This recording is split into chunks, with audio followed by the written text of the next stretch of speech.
Hello students, कैसे हैं आप सभी। उम्मीद करता हूं आप सभी बहुत अच्छे होंगे। आज हम बात करेंगे कि क्लास 10th के बाद हम क्या करें। ये बहुत सेंसिटिव मैटर होता है। बच्चों को ये नहीं पता होता है कि क्लास 10th के बाद हम करें क्या। अभी कुछ दिन पहले सीबीएसई बोर्ड का रिजल्ट आया, तो इसमें क्या हुआ, कुछ बच्चों का रिजल्ट अच्छा है, कुछ बच्चों का रिजल्ट खराब है। जब आपका रिजल्ट खराब होता है तो बच्चे मायूस होते हैं। हाँ, होना भी चाहिए, क्योंकि आपने एक साल मेहनत किया है, उसके बाद भी रिजल्ट खराब है। हाँ, मायूसी बनती है, उसमें कोई दिक्कत नहीं। लेकिन इसका मतलब ये नहीं है कि आप निराश होकर बैठ जाए, उम्मीद छोड़ दें। इसके बाद देखिए, क्लास 10 के बाद 12th आता है। हाँ, अगर आपके क्लास 10th में, हाँ, क्लास 10th के बाद क्लास 12th आता है। अगर जिसका रिजल्ट क्लास 10th में खराब है, आप कोशिश कीजिएगा कि आपका रिजल्ट 12th में अच्छा है। देखिए, तो 10th के बाद कई सारे हमारे पास ऑप्शन हो जाते हैं। क्लास 10th में हम सारे सब्जेक्ट एक साथ पढ़ते थे। उसमें क्या आ रहा था आपका, मैथमेटिक्स, साइंस हो गया, एसएसटी, इंग्लिश, हिंदी हो गया, राइट। जब हम क्लास 10th में जाते हैं तो हम अपने इंटरेस्ट के अकॉर्डिंग कोई सब्जेक्ट क्या करते हैं, चूज करते हैं। जैसे मान लीजिए क्लास 10th में एक होता है आपका साइंस सेक्शन, एक होता है आपका आर्ट्स, एक होता है आपका कॉमर्स। कॉमर्स होता है। अब देखिए, ये 3 सेक्शन होते हैं आपके। इसमें क्या होता है कि हमारा समाज का मानना है कि जो बच्चा पढ़ने में अच्छा होता है, यानी जिसको इंजीनियर वगैरह करना हो, इंजीनियर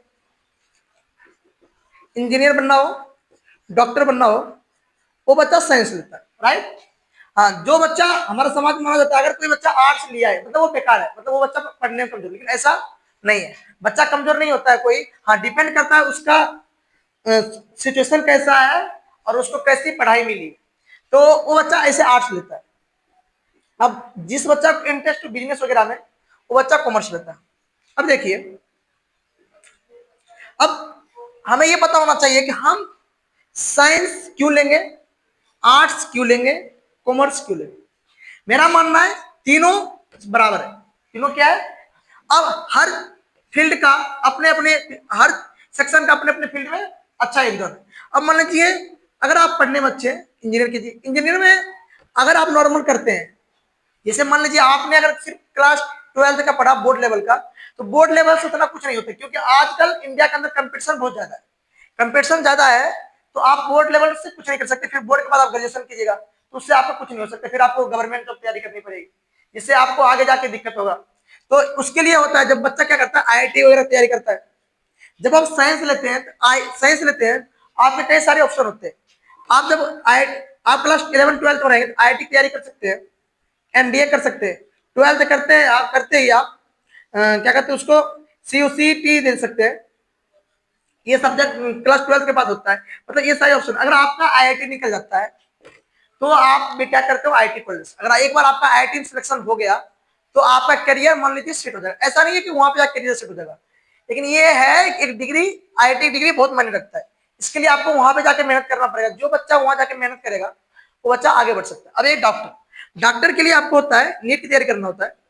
नीट में होता है पीसीबी, मतलब फिजिक्स, केमिस्ट्री, बायोलॉजी। और इंजीनियर के लिए होता है आपका पीसीएम, यानी जो बच्चा इंजीनियर बनना चाहता है वो लेता है फिजिक्स, केमिस्ट्री, मैथमेटिक्स। जो बच्चा नीट यानी डॉक्टर बनना चाहता है वो लेता है पीसीबी, यानी फिजिक्स, केमिस्ट्री, बायोलॉजी। अब देखिए दोनों, हाँ, आईआईटी दुनिया का सबसे सेकंड टफेस्ट एग्जाम है। नीट भी सही है, हाँ, नीट में आपको टाइम लगता है, और आईआईटी में क्या होता है, आपके पास 2 साल का टाइम होता है।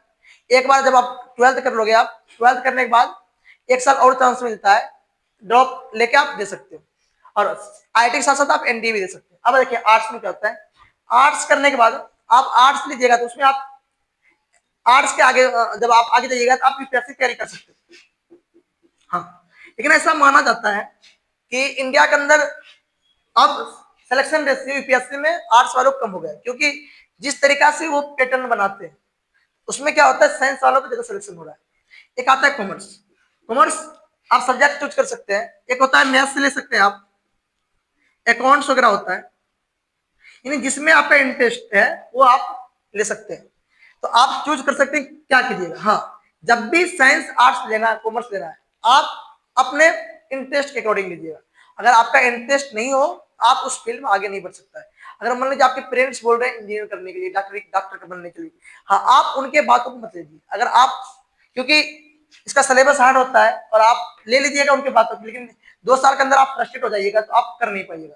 वही बात आर्ट्स में होता है, आर्ट्स भी अपने इंटरेस्ट लीजिए। हाँ ये भी देख, आर्ट्स अगर ले रहे हैं आप तो इसके साथ साथ कुछ टेक्निकल नॉलेज आपके पास होना चाहिए, क्योंकि इंडिया में एम्प्लॉयमेंट बहुत कम है, आर्ट्स वालों को नौकरी नहीं मिलता है, क्योंकि कोई भी कंपनी है जल्दी आपको नौकरी पे नहीं रखेगा, क्योंकि आपके पास टेक्नोलॉजी नहीं रहेगा, टेक्निकल नॉलेज नहीं रहेगा। तो इसलिए आप अगर आर्ट्स लेते हैं तो आपको साइड से कोई टेक्निकल नॉलेज लेना जरूरी है, अगर नहीं लीजिएगा आगे बहुत दिक्कत होगा।